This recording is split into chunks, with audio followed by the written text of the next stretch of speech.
Hi everybody, this is Nivedita Sahu and I welcome you all to the official YouTube channel of Concept Coaching Classes Bhopal. So English grammar की series में आज हम पहला topic start करने जा रहे हैं जो कि है नाउन।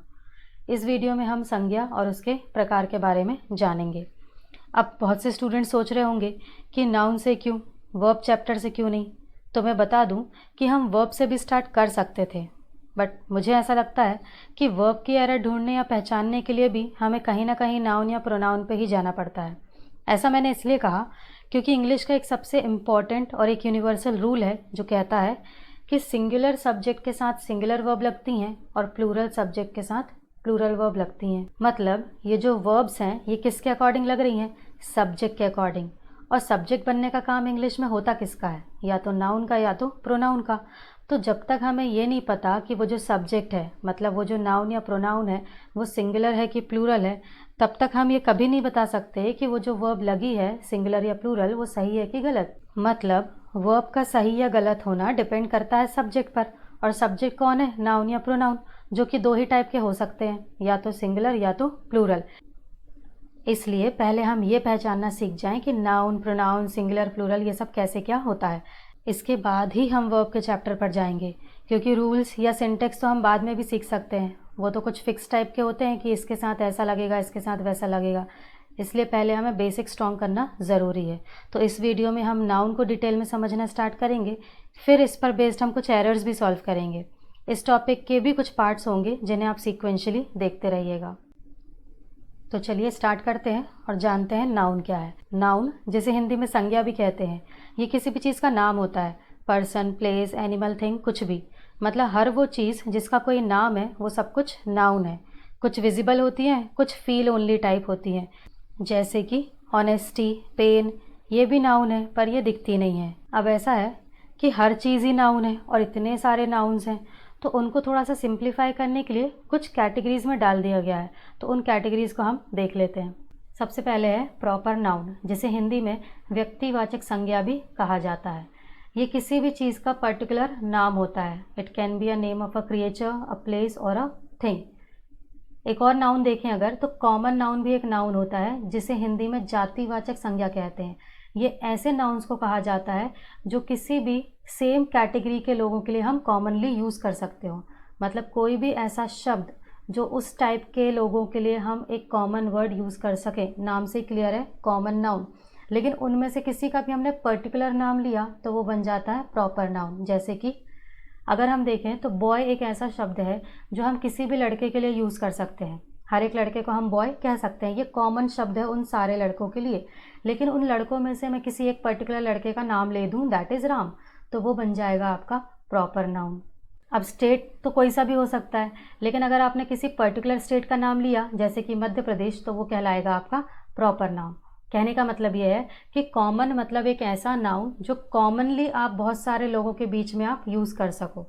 लेकिन प्रॉपर नाउन ऐसे नाउन या प्लेस या थिंग को कहा गया है जो किसी का स्पेसिफिक नाम होता हो, उसकी पहचान उस पर्टिकुलर नाम से होती हो। इसको ऐसे भी समझ सकते हैं, रिवर। तो रिवर एक ऐसा शब्द है जो किसी भी नदी के लिए हम यूज़ कर सकते हैं कि ये रिवर है। लेकिन इसमें से मैं पर्टिकुलर रिवर का नाम अगर ले दूँ नाइल, तो वो बन जाएगा आपका proper noun. Similarly city, city भी बहुत सारी हो सकती हैं, पर जैसे ही मैंने पूछा कौन सी, ये कौन सी का रिप्लाई जैसे ही आया ना, तो आप समझ सकते हो कि वो प्रॉपर नाउन है। मतलब सिटी है, कोई सी भी हो सकती है, पर मैंने पूछा कौन सी और आपने कहा भोपाल, तो that Bhopal will be your proper noun और city will be your common noun. Similarly girl, कोई भी लड़की को हम गर्ल कह सकते हैं, लेकिन अगर मैंने रिया कहा है तो किसी पर्टिकुलर गर्ल की हम बात कर रहे होंगे। सिमिलरली मंथ, मंथ कोई सा भी हो सकता था, लेकिन अगर हमने कहा जनवरी तो वो बन जाता है आपका प्रॉपर नाउन। कहने का मतलब कॉमन नाउन एक ऐसा शब्द जो उस टाइप की चीज़ों के लिए हम यूज़ कर सकें, लेकिन उनमें से किसी पर्टिकुलर चीज़ का अगर आपने नाम लिया है तो वो कहलाने लगता है प्रॉपर नाउन। एक और इम्पॉर्टेंट चीज़, प्रॉपर नाउन का जो इनिशियल लेटर होता है it should always be in upper case, मतलब कैपिटल लेटर में होना चाहिए। चाहे वो सेंटेंस में कहीं पे भी लिखा हो, शुरू में लिखा हो तो भी कैपिटल लेटर से शुरू होना चाहिए, बीच में हो तो भी, और एंड में लिखा हो तो भी। कॉमन नाउन के साथ ऐसा है कि अगर वो सेंटेंस की बिगनिंग में यूज़ हुआ है तो हाँ, उसका इनिशियल लेटर कैपिटल होना चाहिए। लेकिन प्रॉपर नाउन के साथ आप कहीं पर भी प्रॉपर नाउन यूज़ कर रहे हो सेंटेंस में तो it should be in capital letter.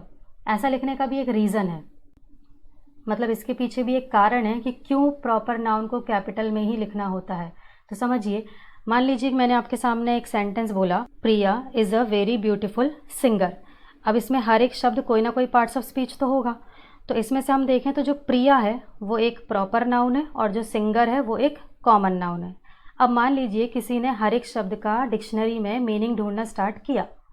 अब उसको सिंगर का मीनिंग मिल जाएगा डिक्शनरी में, ब्यूटीफुल का मीनिंग मिल जाएगा, वेरी का मीनिंग मिल जाएगा, ए का मीनिंग भी मिल जाएगा और इज़ का मीनिंग भी मिल जाएगा, लेकिन प्रिया वर्ड डिक्शनरी में नहीं मिलेगा।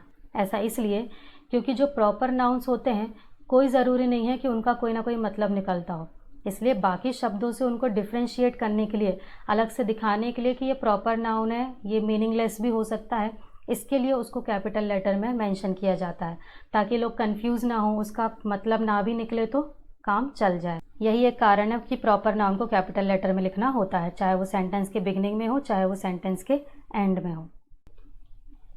नेक्स्ट टाइप पे आते हैं, दैट इज़ कलेक्टिव नाउन। इसे हिंदी में समूहवाचक संज्ञा भी कहते हैं। ये भी नाम से क्लियर है, कलेक्टिव मतलब कलेक्शन, कलेक्शन मतलब ग्रुप, क्योंकि कलेक्शन कभी भी एक का नहीं होता है, एक से ज़्यादा को ही कलेक्शन कहा गया है।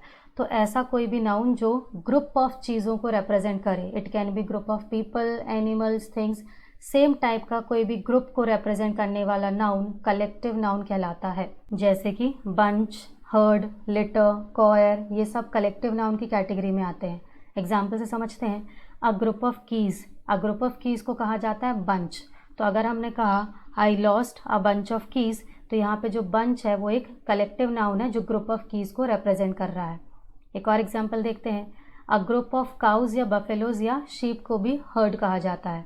तो अगर किसी ने कहा I saw a heard in the field, तो इस हर्ड का मतलब है कि वहाँ पे किसी ने ग्रुप ऑफ काउज या ग्रुप ऑफ बफेलोज या ग्रुप ऑफ शीप को देखा। ये जो शीप होता है सिंगुलर प्लूरल दोनों एक जैसा ही होता है, इसमें शीप्स नहीं होता है, ध्यान रखिएगा। एक और एग्जाम्पल देखते हैं, अ ग्रुप ऑफ सिंगर्स, इन्हें कॉयर कहा जाता है। तो this coir सैंग a patriotic song, तो यहाँ पे कॉयर का मतलब है ग्रुप ऑफ सिंगर्स से। एक और एग्जाम्पल देखते हैं, अ ग्रुप ऑफ डांसर्स, जिसे ट्रूप कहा जाता है। तो अगर सेंटेंस में लिखा है this troupe from India performed very well, तो यहाँ ट्रूप का मतलब होगा कि ग्रुप ऑफ डांसर्स, मतलब कम से कम 2 तो रहे ही होंगे, तो उस ग्रुप को रिप्रेजेंट करने का काम कर रहा है ट्रूप। कहने का मतलब ये जितने भी हमारे ग्रुप को रिप्रेजेंट करते हैं वो सब कलेक्टिव नाउन की कैटेगरी में आते हैं। जैसे हमने एग्जाम्पल्स में देखा bunch, heard, similarly litre, set, ये सब हमारे कलेक्टिव नाउन कहलाते हैं। नेक्स्ट पे बढ़ते हैं, एब्स्ट्रैक्ट नाउन। इसे हिंदी में भाववाचक संज्ञा भी कहते हैं। ये ऐसे नाउन्स को कहा गया है जो किसी भी क्वालिटी या फीलिंग या इमोशन को एक्सप्रेस करते हैं। मतलब ऐसा नाम जो किसी फीलिंग को दिया गया है, जो किसी इमोशन को दिया गया है, वो नाम एब्स्ट्रैक्ट नाउन कहलाता है। इसे हम देख या छू नहीं सकते, सिर्फ महसूस कर सकते हैं। जैसे कि थेफ्ट, चोरी। अब चोरी पता है कि हुई है लेकिन उस चोरी को आप टच नहीं कर सकते। सिमिलरली होप, उम्मीद, उम्मीद हमें पता है कि हम उम्मीद कर रहे हैं किसी से, लेकिन उस उम्मीद को आप छू नहीं सकते। सिमिलरली ऑनेस्टी, ईमानदारी, आप किसी की ईमानदारी को छू या देख नहीं सकते, आप सिर्फ महसूस कर सकते हो। हैप्पीनेस, ट्रुथ, ट्रुथ मतलब सच, सच को छुआ नहीं जा सकता। सिमिलरली मैथमेटिक्स, मैथमेटिक्स भी एक सब्जेक्ट है पर उस मैथमेटिक्स को आप टच नहीं कर सकते। दैट मीन्स ऐसे नाउन्स जो फिजिकली एग्जिस्ट नहीं करते हैं, इन्हें सिर्फ महसूस किया जा सकता है, छुआ या देखा नहीं जा सकता, ऐसे नाउन्स को कहा गया है एब्स्ट्रैक्ट नाउन, जिसे भाववाचक संज्ञा कहा जाता है। नेक्स्ट है हमारा मटीरियल नाउन, पदार्थवाचक संज्ञा। ये ऐसे नाउन्स को कहा गया है जो किसी भी मटीरियल का नाम हो जिससे कोई ना कोई चीज़ बनाई जाती हो। मतलब मटीरियल नाउन वो नाउन कहलाते हैं जिनसे हम कोई ना कोई चीज़ बनाते हैं, जिनका इस्तेमाल होता है एज अ मटीरियल कुछ ना कुछ बनाने के लिए। For example gold, iron, would, water. सोना, सोने से कोई ना कोई चीज़ बनती है, लोहे से बनती है, लकड़ी, पानी का इस्तेमाल करके भी हम कुछ ना कुछ बनाते हैं। बहुत सारे ऐसे वर्ड्स हैं जो मटीरियल नाउन की कैटेगरी में आते हैं क्योंकि उनका इस्तेमाल होता है एज अ मटीरियल कुछ ना कुछ बनाने के लिए। इनको हम फिजिकली छू सकते हैं, देख सकते हैं। एब्स्ट्रैक्ट नाउन को हम छू या देख नहीं सकते थे। जैसे अगर हमने कहा the ring is made of gold, तो यहाँ पे ये जो गोल्ड है ये आपका मटीरियल नाउन है, और जो रिंग है वो आपका प्रॉपर नाउन कहलाएगा। मतलब जो गोल्ड है उससे रिंग बनी है, तो ring is your proper noun and gold is your material noun. एक और एग्जाम्पल देखते हैं, the bottle is made of glass. ये जो बॉटल है वो कांच की बनी है, तो जिस चीज़ से वो बनी है वो मटीरियल नाउन ही है, तो glass will be your material noun. बाकी ये जो बॉटल है ये आपकी प्रॉपर नाउन कहलाएगी। अब एक और नाउन होता है इंग्लिश में कॉन्क्रीट नाउन। ये ऐसे नाउन्स को कहा गया है जिन्हें देखा या छुआ जा सकता है। मतलब हर वो नाउन जिसे आप छू या देख सकते हो वो सब कॉन्क्रीट नाउन है। और एब्स्ट्रैक्ट नाउन जिन्हें देखा या छुआ नहीं जा सकता। मतलब कोई भी ऐसा नाउन जो हमारे बॉडी के 5 सेंसेस के थ्रू काम कर जाते हो, जिन्हें हम छू सकते हैं, देख सकते हैं, स्मेल कर सकते हैं, टेस्ट कर सकते हैं या सुन सकते हैं, वो सब हमारा कॉन्क्रीट नाउन में आएगा। वहीं ऐसे नाउन्स जिन पर हमारी बॉडी के 5 सेंसेस का कोई काम नहीं होता हो वो हमारे एब्स्ट्रैक्ट नाउन कहलाते हैं। Concrete noun of course physically exist करते हैं, और एब्स्ट्रैक्ट नाउन जैसा कि हमने देखा इन्हें छुआ नहीं जा सकता, ये फिजिकली एग्जिस्ट नहीं करते हैं। कॉन्क्रीट नाउन में हमारे proper noun, common noun, collective noun और मटीरियल नाउन आ जाएंगे। क्यों? क्योंकि प्रॉपर नाउन सपोज हमने कहा राम, राम को हम टच कर सकते हैं, बॉय को हम टच कर सकते हैं, क्लास को हम देख सकते हैं, गोल्ड को छुआ जा सकता है, चेयर को भी छुआ जा सकता है, कंप्यूटर को भी। तो ऐसा नहीं है कि एक नाउन को अगर हमने कहा है कि ये प्रॉपर नाउन है तो बस प्रॉपर नाउन ही है। अगर वो कॉन्क्रीट नाउन की डेफिनेशन को फुलफिल कर रहा है तो वो कॉन्क्रीट नाउन भी कहलाएगा। क्यों? क्योंकि कॉन्क्रीट नाउन कहता है कि ऐसा नाउन जिन्हें छुआ जा सके। तो राम वी कैन टच, इसलिए वो कॉन्क्रीट भी है और प्रॉपर तो है ही। सिमिलरली गोल्ड मटीरियल तो है पर छुआ जा सकता है, इसलिए कॉन्क्रीट भी है। और एब्स्ट्रैक्ट नाउन में सिर्फ एब्स्ट्रैक्ट नाउन ही आएगा, जैसे कि हैप्पीनेस, सैडनेस, जिन्हें हम छू नहीं सकते थे, जो फिजिकली एग्जिस्ट नहीं करते हैं, injustice, safety, all these are the examples of abstract noun. अब आता है हमारा सबसे important concept, type of noun. तो नाउन को बेसिकली 2 हिस्सों में बांटा गया है, that is countable noun and uncountable noun. और अभी तक हमने जो काइंड्स देखे हैं नाउन के वो इनमें ही 2 हिस्सों में बांटे गए हैं। अब वो हमें देखना है कि कौन सा नाउन काउंटेबल में आएगा और कौन सा अनकाउंटेबल में आएगा। तो पहले हम ये जानते हैं कि ये दोनों होते क्या हैं। तो जैसा कि नाम से क्लियर है, ऐसे नाउन्स जिन्हें काउंट किया जा सकता है उन्हें कहते हैं काउंटेबल नाउन, और जिन्हें काउंट नहीं किया जा सकता है उन्हें कहा गया है अनकाउंटेबल नाउन। अब सबसे पहले तो हम ये काउंट वर्ड समझ लें। काउंट का मतलब होता है गिनती। गिनती से मतलब है 1 2 3 4, जो इनफाइनाइट तक जाता है। मतलब ऐसा कोई भी नाउन जिन्हें आप इंडिविजुअली 1 2 3 4 के फॉर्म में डिफाइन कर सकते हो वो सब काउंटेबल नाउन के अंडर में आएंगे। जैसे कि बॉय, गर्ल को 1 गर्ल 2 गर्ल्स ऐसा बोला जा सकता है। सिमिलरली टीचर, स्टार, ये एक इम्पॉर्टेंट चीज़ है। यहाँ पे बहुत से बच्चे कंफ्यूज रहते हैं कि स्टार तो अनकाउंटेबल होता है, लेकिन नहीं, स्टार काउंटेबल नाउन की कैटेगरी में आता है। इसको मैं क्लियर कर देती हूँ। बहुत से लोगों को सबसे पहले तो डेफिनेशन ही क्लियर समझनी होगी कि काउंटेबल नाउन का मतलब ऐसा है ही नहीं कि हमसे गिना जा रहा है या नहीं। अगर आपके गिनने की बात है तो आप तो स्टार नहीं गिन सकते हो, ठीक है, लेकिन इसका मतलब ये नहीं है कि स्टार अनकाउंटेबल हो गया। कोई भी ऐसी चीज़ जिसको इंडिविजुअली 1 2 3 4 5 6 के फॉर्म में आप डिफाइन कर सकते हो वो सब काउंटेबल नाउन की कैटेगरी में आएगा। तो अगर हम 1 स्टार 2 स्टार्स 3 स्टार्स बोल सकते हैं तो वो काउंटेबल ही हैं, उन्हें गिना जा सकता है। बस हाँ, उनकी फाइनल वैल्यू हम नहीं बता सकते क्योंकि वो इनफाइनाइट है।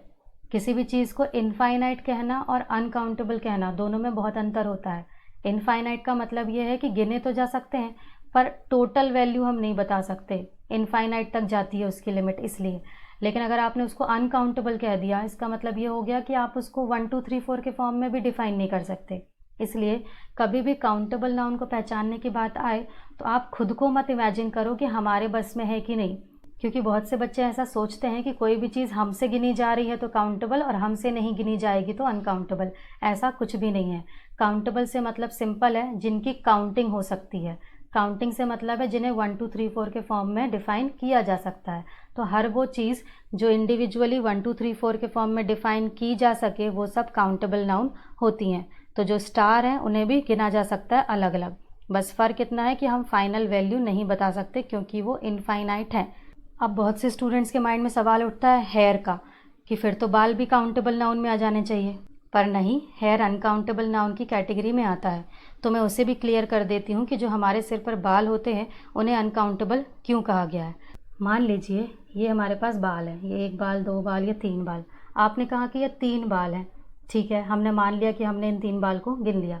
मान लीजिए इन तीनों के मैंने 2-2 टुकड़े कर दिए, तो अब तो यही 3 बाल हमारे 6 बाल हो गए। उन्हीं 6 बाल को हमने फिर से और टुकड़े कर दिए, तो ऐसे तो ये बढ़ते गए। मतलब हम ये बता ही नहीं सक रहे कि जो 1 बाल है वो ये 1 बाल है या सिर्फ ये इतना 1 बाल है, क्योंकि आप उसको डिफाइन नहीं कर सकते। आप उसके कितने भी टुकड़े करते जाओ, वो जो 1 बाल है आप उसको एक्चुअली में नहीं बता सकते कि 1 बाल कितना। लेकिन अगर आपने स्टार के 2 टुकड़े किए तो आप उसको फिर स्टार नहीं कह सकते, इसलिए स्टार तो काउंटेबल में ही आएगा, लेकिन जो हेयर है वो अनकाउंटेबल नाउन की कैटेगरी में आता है। सो आई होप आपको थोड़ा बहुत समझ में आ गया हो कि हमारे गिनने या नहीं गिनने से फ़र्क नहीं पड़ता। कोई भी चीज़ जो इंडिविजुअली है, 1 2 3 4 के फॉर्म में है, आप उसको अगर डिफ़ाइन कर पा रहे हो तो वो आपकी काउंटेबल है, नहीं डिफ़ाइन कर पा रहे हो तो वो आपकी अनकाउंटेबल है। जैसे दाल चावल हो गया। अब दाल चावल के जो दाने होते हैं, आप सोचोगे कि हम तो उसे भी गिन सकते हैं, लेकिन नहीं, आप एक्चुअली में दाल चावल नहीं गिन रहे हो। आप उन दानों को जो गिन रहे हो, उन दानों के जब आप 2 टुकड़े करोगे तो भी वो चावल चावल ही रहेगा, दाल दाल ही रहेगा। आप नहीं बता सकते कि 1 दाल कितना या 1 चावल कितना। दैट्स वाई वो सब अनकाउंटेबल नाउन ही कहलाते हैं। आगे बढ़ते हैं। जो काउंटेबल नाउन्स होते हैं वो सिंगुलर और प्लूरल हो सकते हैं। सीधी सी बात है, जब गिनती हो सकती है तो अगर 1 होगी तो सिंगुलर और 1 से ज़्यादा होगी तो प्लूरल भी बन सकता है उसका। जैसे कि बॉय का बॉयज़ होगा, गर्ल का गर्ल्स हो सकता है, टीचर का टीचर्स भी हो सकता है, और स्टार का इसलिए स्टार्स भी होता है। रही बात अनकाउंटेबल की, तो जैसे कि कहा गया है जिसे गिना ना जा सके वो अनकाउंटेबल। तो वाटर गिना नहीं जा सकता, 1 पानी 2 पानी नहीं होता है। वुड, लकड़ी को भी नहीं गिना जा सकता है, 1 लकड़ी 2 लकड़ी। हालांकि लोग बोल देते हैं 1 लकड़ी 2 लकड़ी, पर कहीं ना कहीं वो स्पोकन में गलत ही है। गोल्ड, 1 सोना 2 सोना 3 सोना नहीं होता है। पेन, जो दर्द या तकलीफ जिसे हम कहते हैं, 1 दर्द 2 दर्द नहीं होता है। मतलब जिसे गिना ना जा सके वो अनकाउंटेबल होता है। और ये ना तो सिंगुलर होते हैं और ना ही प्लूरल होते हैं। सीधी सी बात है, जिस चीज़ को गिन ही नहीं सकते तो वो ना तो 1 होगी ना 1 से ज़्यादा होगी, तो उसको सिंगुलर या प्लूरल नहीं कंसिडर किया जाता। लेकिन अगर ग्रामर की बात करें तो उसे सिंगुलर की कैटेगरी में रखा गया है। मतलब अनकाउंटेबल नाउन्स ना तो सिंगुलर होते हैं ना ही प्लूरल होते हैं, उनकी जैसी फॉर्म है वो वैसी ही होती है, लेकिन फिर भी सेफ साइड के लिए उनको सिंगुलर ट्रीट किया जाता है। ऐसा क्यों? क्योंकि अगर सेंटेंस में ये सब्जेक्ट के तौर पर यूज़ हुए तो सब्जेक्ट को चाहिए पड़ेगा वर्ब, तो जब ये सिंगुलर प्लूरल होते ही नहीं है तो फिर वर्ब कौन सी लेंगे, इसलिए इनको सिंगुलर ट्रीट किया जाता है और इनके साथ फिर सिंगुलर वर्ब लगाई जाती है, पर कभी भी इनका प्लूरल नहीं बनता। दैट मीन्स वाटर का वाटर्स नहीं होता है, वुड का प्लूरल वुड्स नहीं होता है, गोल्ड का प्लूरल गोल्ड्स भी नहीं होता है, और पेन का प्लूरल पेन्स भी नहीं होता है।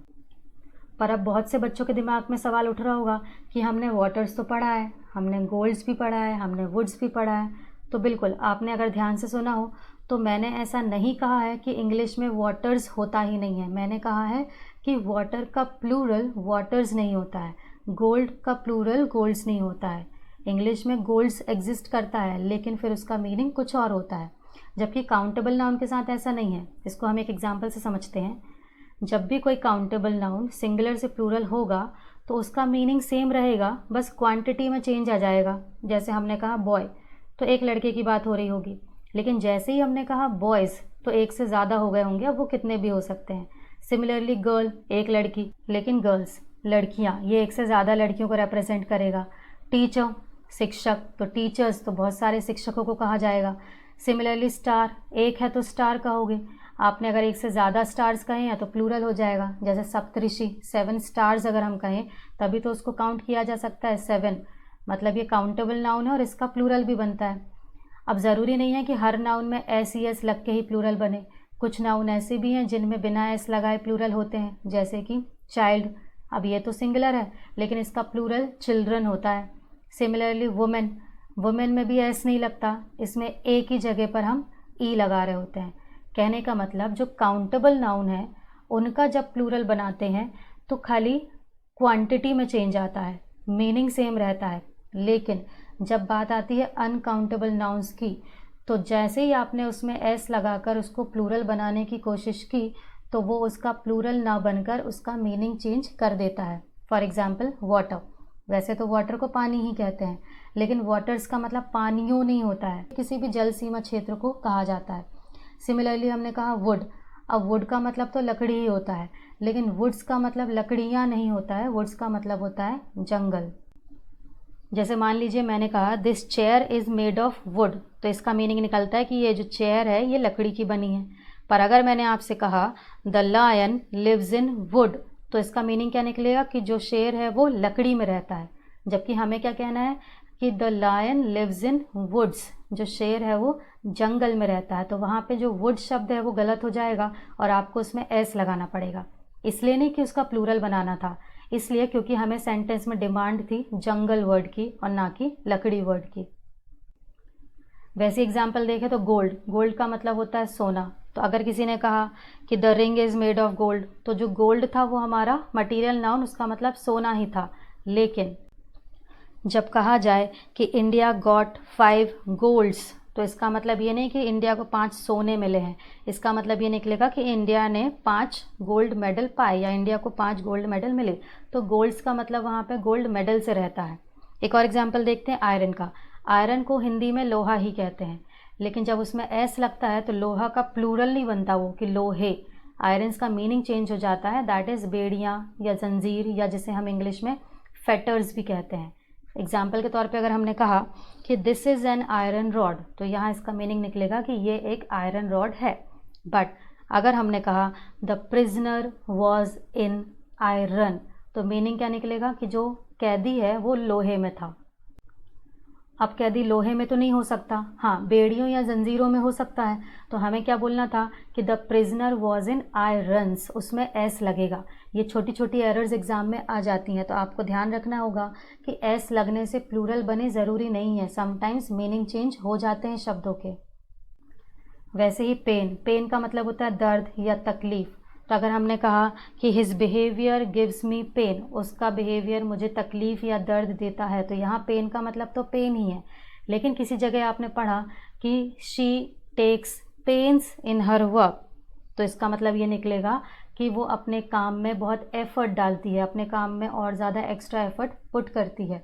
वहाँ पेन्स का मतलब तकलीफ़ें से नहीं निकलेगा, क्योंकि पेन का प्लूरल पेन्स होता ही नहीं है। सिमिलरली पेपर, पेपर भी अनकाउंटेबल नाउन है, इसका भी कभी प्लूरल नहीं बन सकता। अब बहुत से लोगों को लगता है हम तो पेपर गिनते हैं, लेकिन एक्चुअली में आप पेपर नहीं गिन सकते। कागज़ मतलब कागज़, आप गिनते हो पेज, पेजेस को गिना जा सकता है, कागज़ को आप नहीं गिन सकते, तो ये सिंगुलर में ही रहेगा। फिर भी इंग्लिश में पेपर्स वर्ड एग्जिस्ट करता है, क्योंकि उसका मतलब कागज़ों से नहीं कागजात से होता है, जिसे हम डॉक्यूमेंट्स भी कह सकते हैं या दस्तावेज़ भी कह सकते हैं। आई होप आपको ये चीज़ समझ में आई हो कि एस ई एस लगने के बाद हर चीज़ प्लूरल हो ये ज़रूरी नहीं। दूसरी बात, अनकाउंटेबल नाउन का प्लूरल तो वैसे भी नहीं बन सकता, पर कहीं पे अगर आपने कोई वर्ड ऐसा पढ़ा है जिसमें एस लगा है तो समझ जाना कि वो उसका प्लूरल नहीं है, उसका मीनिंग कुछ और निकल रहा होगा। आगे बढ़ते हैं। Countable nouns can take article a और एन, कहने का मतलब जो काउंटेबल नाउन्स होते हैं उनके साथ आप आर्टिकल ए और एन का यूज़ कर सकते हो। वैसे द का भी यूज़ हो जाता है, बट द से कोई प्रॉब्लम होगी नहीं, क्योंकि उसका मतलब वन नहीं होता है, लेकिन ए और एन का मतलब होता है वन, उसकी वैल्यू होती है वन। जैसे कि आई मेट अ बॉय, मतलब मैं एक लड़के से मिला या मिली, तो यहाँ पे अ बॉय हम कह सकते हैं, क्योंकि बॉय के पहले ए लगने से वो काउंटिंग बता रहा है कि मैं कितने लड़कों से मिली, एक। यहाँ पे होता 2 बॉयज़, तो वो भी करेक्ट होता। या किसी ने कहा आई गेव एन अम्ब्रेला, तो यहाँ पे एक अम्ब्रेला दिया। लेकिन जब बात आती है अनकाउंटेबल नाउन्स की, they can not take article a और एन डायरेक्टली विद देम। जैसे हमने अगर कहा आई वॉन्ट अ वाटर, तो ये सेंटेंस होता है गलत। क्यों होता है गलत?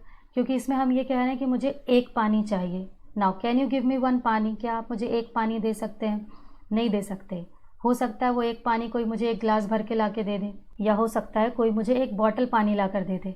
मतलब मैं कैसे डिफ़ाइन करूं कि वो जो एक पानी है वो कितना? इसलिए आप अनकाउंटेबल नाउन्स के पहले ए या एन डायरेक्टली तो नहीं लगा सकते, तो या तो उसे हटा दो, या फिर हमें कुछ कहना चाहिए ऐसा कि I want a glass of water, या फिर अ बॉटल ऑफ वाटर या फिर अ ड्रॉप ऑफ वाटर।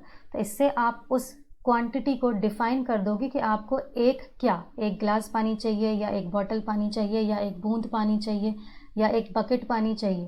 कहने का मतलब अनकाउंटेबल नाउन्स के पहले आप डायरेक्ट आर्टिकल ए या एन नहीं लगा सकते।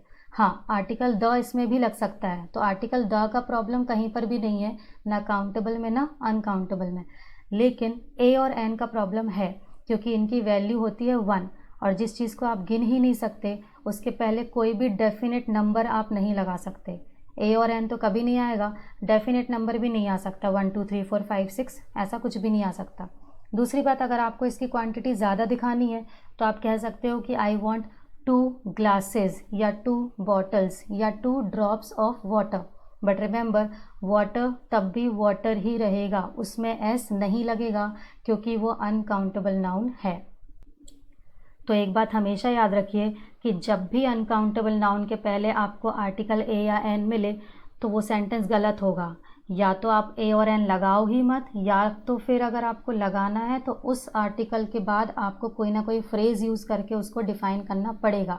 जैसे कि आप यूज़ कर सकते हैं कुछ फ्रेजेस को, like a piece of, an item of, a lot of, a drop of, a glass of, a kilogram, a litre. इनमें से कोई भी फ्रेज़ जैसी सिचुएशन होगी उस हिसाब से लगाकर आपको उसको डिफ़ाइन करना होगा। इसको कुछ और एग्जाम्पल से समझने की कोशिश करते हैं। सेंटेंस है हमारे सामने, there were 4 bread in the kitchen. यहाँ पे जो 4 ब्रेड लिखा है ये गलत है। क्यों गलत है?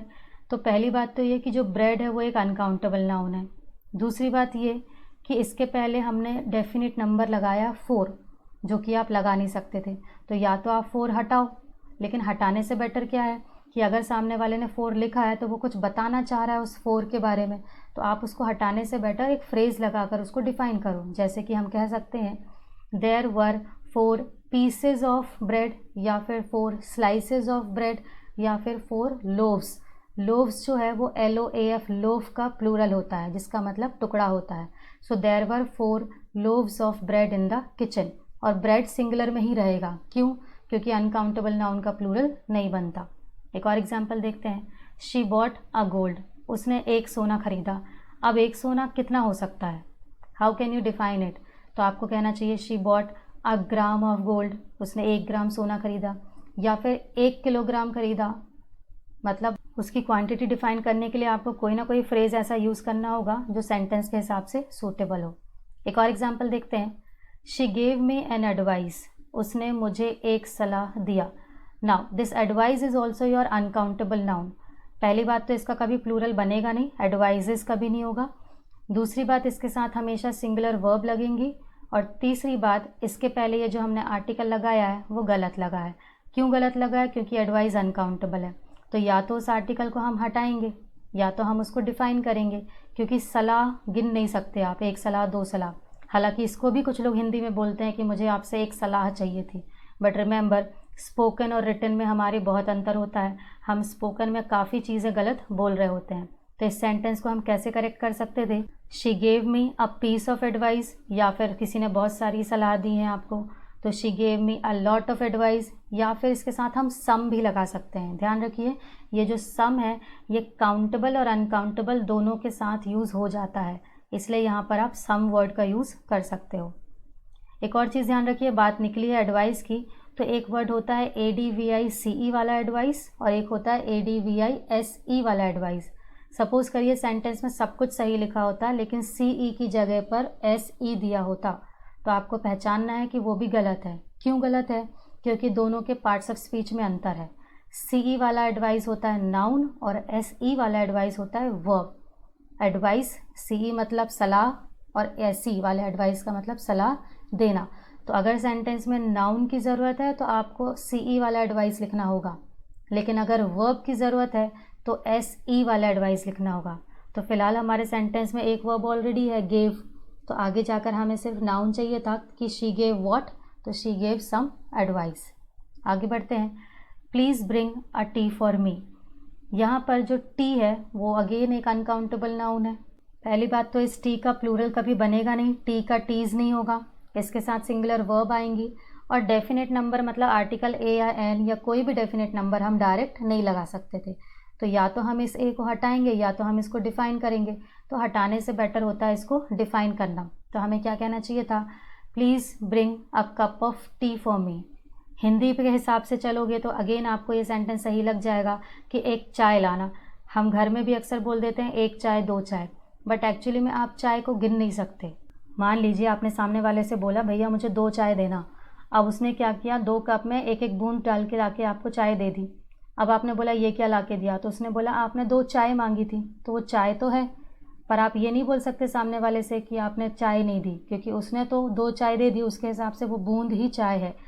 लेकिन स्पोकन में और रिटन में अंतर है। तो स्पोकन में अगर आप 2 चाय बोलते भी हो तो आपको भी समझ में आता है कि आपने 2 कप चाय मांगी है, और देने वाले को भी समझ में आता है कि उसको 2 कप चाय देनी है। लेकिन जब बात आएगी एग्ज़ाम की तो अनकाउंटेबल नाउन के साथ आप आर्टिकल ए और एन नहीं लगा सकते, इसलिए उसको डिफ़ाइन करना पड़ता है by using such phrases like cup of, glass of, इस टाइप से। अगर इसका प्लूरल बनाना है तो आप बोलोगे please bring 2 cups of T for me. यहाँ पर टी तब भी सिंगुलर ही रहेगा क्योंकि वो अनकाउंटेबल नाउन है। तो हमने इन कुछ एग्जाम्पल से ये समझा कि पहली बात तो अनकाउंटेबल नाउन का प्लूरल नहीं बनता, मतलब उनमें एस या ई एस नहीं लगता, और अगर लगा भी है तो उसका मीनिंग चेंज हो गया होगा। दूसरी बात, अगर ये सिंगुलर सब्जेक्ट ट्रीट किए जाते हैं तो इनके साथ हमेशा सिंगुलर फॉर्म ऑफ वर्ब लगेगी। और तीसरी सबसे इम्पॉर्टेंट बात कि अनकाउंटेबल नाउन्स के साथ आप डेफिनेट नंबर या आर्टिकल ए और एन डायरेक्ट नहीं लगा सकते। अगर लगाना ही है तो उस नंबर को आपको डिफ़ाइन करना पड़ता है, नहीं तो उसे एग्ज़ाम में एरर ट्रीट किया जाता है। रिमेंबर, अगर स्पोकन के अकॉर्डिंग हम word for word English translation करने लगेंगे तो फिर तो हमारी ग्रामर कभी सही हो ही नहीं पाएगी। इसलिए कंसेप्ट को क्लियर रखिए, ज़्यादा बेटर होगा एग्ज़ाम के लिए भी, और अगर स्पोकन में इम्प्लीमेंट कर सके तो और भी अच्छी बात है। ओवरऑल आज के इस वीडियो में हमने सीखा कि नाउन के कितने प्रकार होते हैं। प्रॉपर नाउन किसी भी चीज़ का पर्टिकुलर नाम था। कॉमन नाउन एक ऐसा वर्ड जो सेम टाइप की चीज़ों के लिए कॉमनली यूज़ हो सकता हो। प्रॉपर और कॉमन में मेनली यही डिफरेंस है कि कॉमन मतलब जनरल और प्रॉपर मतलब स्पेसिफिक। प्रॉपर नाउन का इनिशियल लेटर हमेशा कैपिटल होना चाहिए, और कॉमन नाउन का इनिशियल लेटर कैपिटल तब लिखना होता है जब वो सेंटेंस की शुरुआत कर रहे हो। जैसे कि हमने कहा रिवर्स आर माय फेवरेट, तो अगर आपने सेंटेंस की स्टार्टिंग में रिवर्स लिखा है तो आर शुड बी कैपिटल।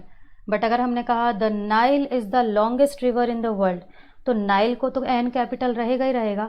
आगे जाकर आप ध्यान देना, रिवर को हमने स्मॉल कर दिया है क्योंकि अभी अब वो स्टार्ट नहीं कर रहा, लेकिन नाइल बीच में भी है तो भी कैपिटल में है, और आखिरी में भी होता तो भी कैपिटल लेटर में ही लिखना पड़ता। फिर हमने जाना कलेक्टिव नाउन, जो ग्रुप ऑफ चीज़ों को रिप्रेजेंट करे उसे कलेक्टिव नाउन कहते हैं। एब्स्ट्रैक्ट नाउन ऐसे नाउन जिन्हें हम टच नहीं कर सकते या देख नहीं सकते, सिर्फ महसूस कर सकते हैं। मटीरियल नाउन ऐसे नाउन को कहा गया है जो किसी न किसी चीज़ को बनाने के लिए हम यूज़ करते हैं in the form of material. फिर हमने एक और नया वर्ड भी सीखा, कॉन्क्रीट नाउन। ये ऐसे नाउन्स को कहा गया है जिन्हें देखा या छुआ जा सकता है। तो हर वो नाउन जिन्हें देखा या टच किया जा सकता है वो सब कॉन्क्रीट नाउन के अंडर आ जाता है, और जिन्हें नहीं देखा या छुआ जा सकता वो एब्स्ट्रैक्ट नाउन के अंडर आ जाता है। तो कॉन्क्रीट नाउन में हमारा proper noun, common noun, collective noun और मटीरियल नाउन आ जा रहे थे, लेकिन एब्स्ट्रैक्ट नाउन में सिर्फ एब्स्ट्रैक्ट नाउन, क्योंकि उन्हें हम देख या छू नहीं सकते। फिर हमने जाना कि नाउन की ब्रॉडली 2 कैटेगरी हैं, countable noun and uncountable noun. तो काउंटेबल नाउन पहली बात तो काउंट किए जा सकते हैं, इनको सिंगुलर से प्लूरल भी बन सकता है और इनके साथ आर्टिकल ए और एन हम लगा सकते हैं। लेकिन अनकाउंटेबल नाउन जिन्हें गिना नहीं जा सकता, इनका प्लूरल कभी नहीं बनता, मतलब इनमें एस ई एस हम नहीं लगा सकते। और तीसरी चीज़, आर्टिकल ए और एन का इस्तेमाल आप डायरेक्ट नहीं कर सकते, अगर करना भी होता है तो आपको डिफ़ाइन करना पड़ता है कुछ फ्रेजेस का इस्तेमाल करके। अब आपके सामने ये कुछ वर्ड्स हैं जो आपको आइडेंटिफाई करने की कोशिश करनी है कि कौन सा काउंटेबल नाउन है और कौन सा अनकाउंटेबल नाउन है, और कमेंट बॉक्स में लिखकर बताने हैं। नेक्स्ट वीडियो में हम इन वर्ड्स को डिस्कस करेंगे विथ एग्जांपल्स, और फिर नाउन टॉपिक को और आगे बढ़ाएंगे और जानेंगे नाउन के कुछ और कंसेप्ट्स के बारे में। तो इस वीडियो में फ़िलहाल इतना ही, मिलते हैं नेक्स्ट वीडियो में। Till then keep practising.